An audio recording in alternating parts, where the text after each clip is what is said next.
भारत की विदेश नीति के लिए यह अच्छी बात नहीं है अगर अमेरिका के उपराष्ट्रपति जेडी वैंस पाकिस्तान के फील्ड मार्शल आसिम मुनीर से कह रहे हैं कि thank you for everything man, सबके लिए जो तुमने काम किया है उसके लिए तुम्हारा शुक्रिया। और यह इसलिए अहम है क्योंकि प्रधानमंत्री नरेंद्र मोदी हर मुद्दे के लिए अमेरिका की तरफ देखते हैं। ईरान के साथ तेल खरीदना है, अमेरिका की तरफ देखो। रूस से तेल खरीदना है, अमेरिका की तरफ देखो।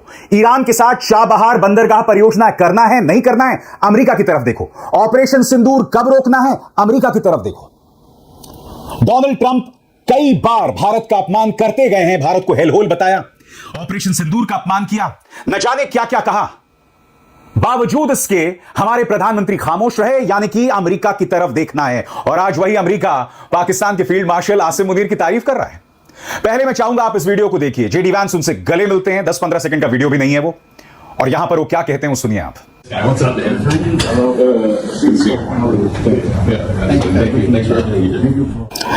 अब आप कह सकते हैं कि भाई पाकिस्तान की तारीफ कर दी तो क्या हो गया। ध्यान से सुनिए मैं क्या कहने वाला हूं।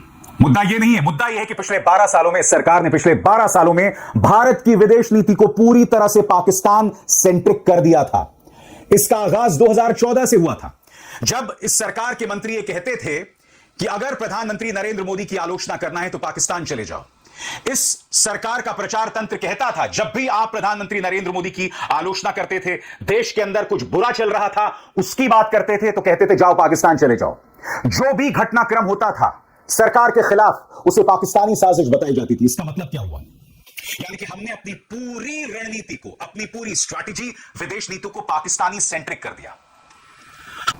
अब अमेरिका जो मर्जी कर दे, हमारे 3 नागरिकों को मार दे, तब भी प्रधानमंत्री ट्रंप के सामने बैठते हैं, एक शब्द नहीं निकलता इस मुद्दे को लेकर।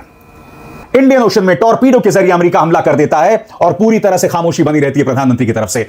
नतीजा आपके सामने है, डोनाल्ड ट्रंप लगातार अपमान कर रहे हैं। और याद कीजिएगा, डोनाल्ड ट्रंप ने एक इंटरव्यू में क्या कहा था कि मेरे पसंदीदा नेता मोदी हैं। क्यों?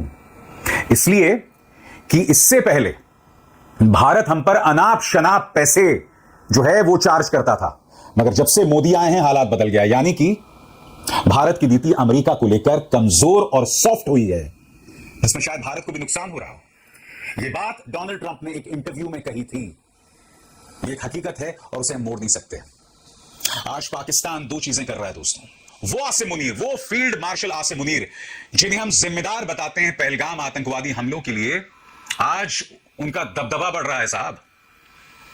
याद कीजिए जेडी वैंस ने क्या कहा था कल की बातचीत में, कि मैं भारत और पाकिस्तान दोनों के करीब हूं, और कैसे कंपैरिजन किया था कि एक भारतीय मेरी पत्नी है और आसिम मुनीर एक पाकिस्तानी है। यह कौन सा कंपैरिजन हुआ? आसिम मुनीर क्या आपकी दूसरी पत्नी है? मुद्दा यह है कि अमेरिका आज खुलकर पाकिस्तान की तारीफ कर रहा है, और दूसरी तरफ पाकिस्तान ईरान से तेल भी खरीद रहा है, भारत नहीं खरीद रहा। अब आप मुझे बताइए, विदेश नीति की निगाह से कौन कमजोर पड़ रहा है? सुनिए जेडी वैंस ने किस तरह से अपनी पत्नी को भारतीय बताया और फील्ड मार्शल आसिम मुनीर के पाकिस्तानी होने का जिक्र किया। यह अपने आप में निहायत ही हास्यास्पद है, मगर सुनिए क्या हो रहा है। His Field Marshal in Pakistan, Asim Munir. I will say that since Field Marshal Munir welcomed us with the Prime Minister in Islamabad, I have joked that I have 2 very, very important people in my life, an Indian and a Pakistani. The Indian is my wife, and the Pakistani is Field Marshal Munir. And I've probably talked to Field Marshal Munir more than I've talked to anybody else over the last 3 months. We would not be here without his statesmanship. He is, of course, a military leader, but I think he showed himself to be a great diplomat. यह सब क्यों हो रहा है दोस्तों? 2 कारण। पहला, पिछले 12 सालों में हमने अपनी फॉरेन पॉलिसी को पूरी तरह से पाकिस्तान सेंट्रिक कर दिया। पाकिस्तान ये कर रहा है, पाकिस्तान वो कह रहा है। हमारी मीडिया का रवैया सबसे ज्यादा शर्मनाक हुआ है। याद कीजिएगा, पहलगाम आतंकवादी हमला होता है, उसके बाद ऑपरेशन सिंदूर होता है, तब पाकिस्तानी एक्सपर्ट्स को बुलाया जाता है। वो पाकिस्तानी एक्सपर्ट्स हमारी प्राइम टाइम टेलीविजन में बैठकर देश की बेइज्जती करते हैं। ऊपर से हमारा गोदी मीडिया कभी कराची पर कब्जा करा दिया, कभी इस्लामाबाद पर कब्जा करा दिया। इन्होंने देश की साख को, देश की इज्जत को इंटरनेशनली तार तार कर दिया पाकिस्तान के मुकाबले। और पाकिस्तानी सोशल मीडिया में भारतीय न्यूज चैनल्स का मजाक उड़ रहा था।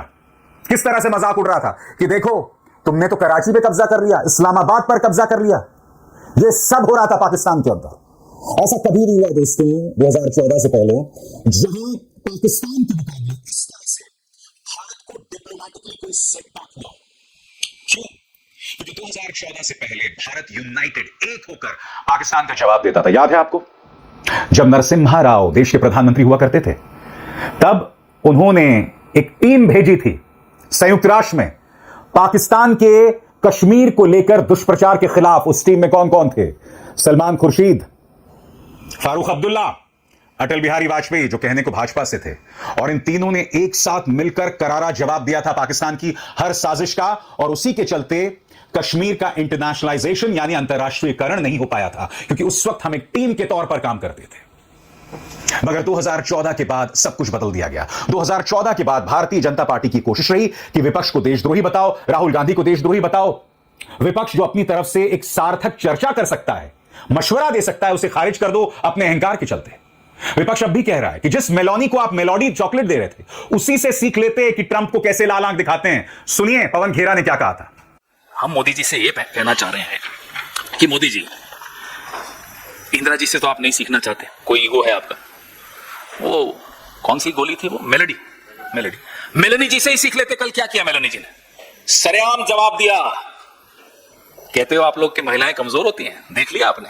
इंदिरा जी को देखा, हमारी सोनिया जी को देखा, हमारी प्रियंका जी को आप देख रहे हैं। देखिए यहां मोदी जी सीखिए। दो टूक जवाब दिया डोनाल्ड ट्रंप को मेलोनी जी ने। सीख लेते उनसे।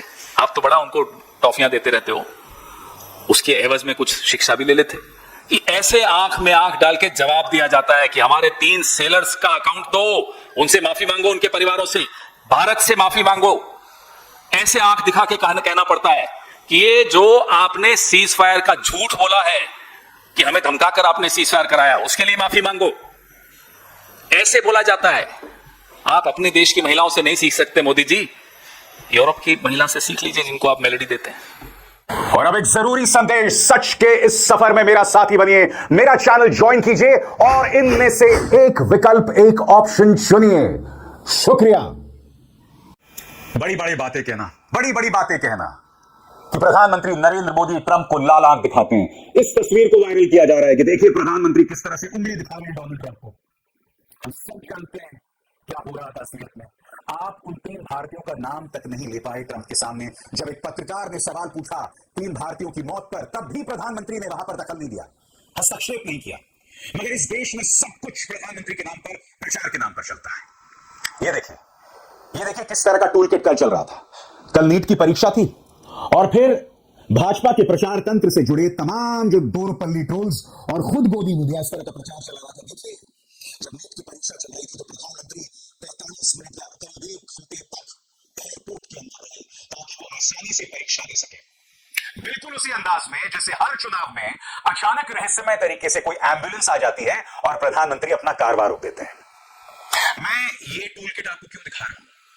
क्योंकि यहां सब कुछ प्रचार पर है, सब कुछ टूल किट है, सब कुछ जनता को मूर्ख बनाने का एक जरिया है और इसके अलावा कुछ नहीं।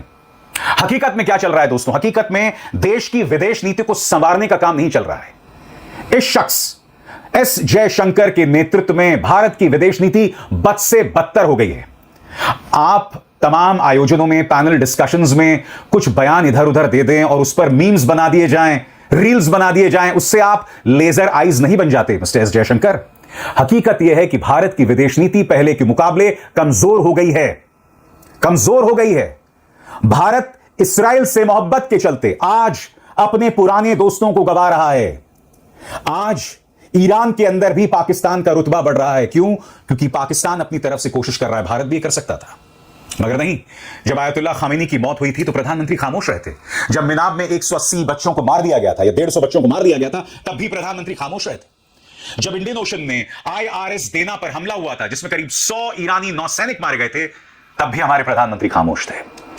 एक बयान उन्होंने जारी नहीं किया। और दूसरी तरफ पाकिस्तान, वो तो ट्रेन के रास्ते ईरान से तेल मंगवा रहा है, उसे कोई प्रॉब्लम नहीं है।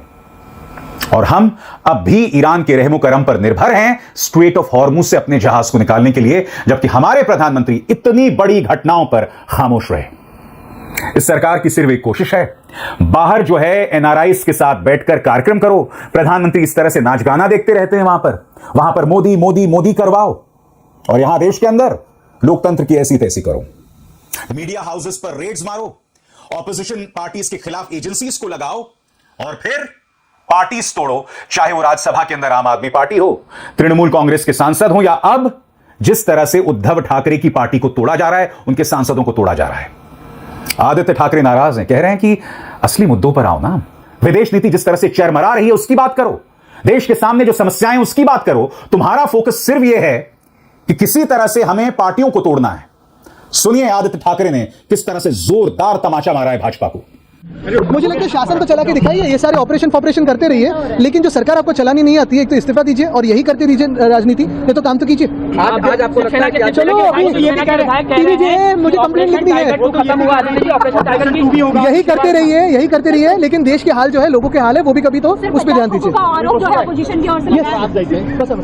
सिर्फ किसानों के हितों के लिए जो प्रोटेस्ट करा, ये सारी बातें जो है भाजपा को सुनाई नहीं देती। किसान, महिला, आरोग्य की स्थिति हो, सुरक्षा की स्थिति हो, यही चल रहा है। ऑपरेशन ये करो, वो करो, तोड़फोड़ कीजिए। अब आप मुझसे सवाल पूछेंगे कि इसका समाधान क्या है। सबसे बड़ी बात, जब तक आपकी रीढ़ मजबूत नहीं होगी तब तक सामने वाला आपकी इज्जत नहीं करेगा। जब वो देखेगा कि वो मेरी हर बात मानने को तैयार है, क्यों? क्योंकि हो सकता है कि आपकी कुछ कमजोर रग उसके हाथ में हो। और वो कमजोर रग क्या है?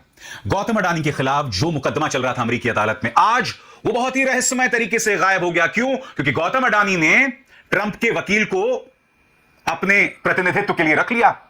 इसके अलावा गौतम अडानी ने यह भी भरोसा दिया कि मैं कई करोड़ों डॉलर्स अमेरिका को दूंगा और वहां हजारों की तादाद में नौकरियां पैदा करूंगा।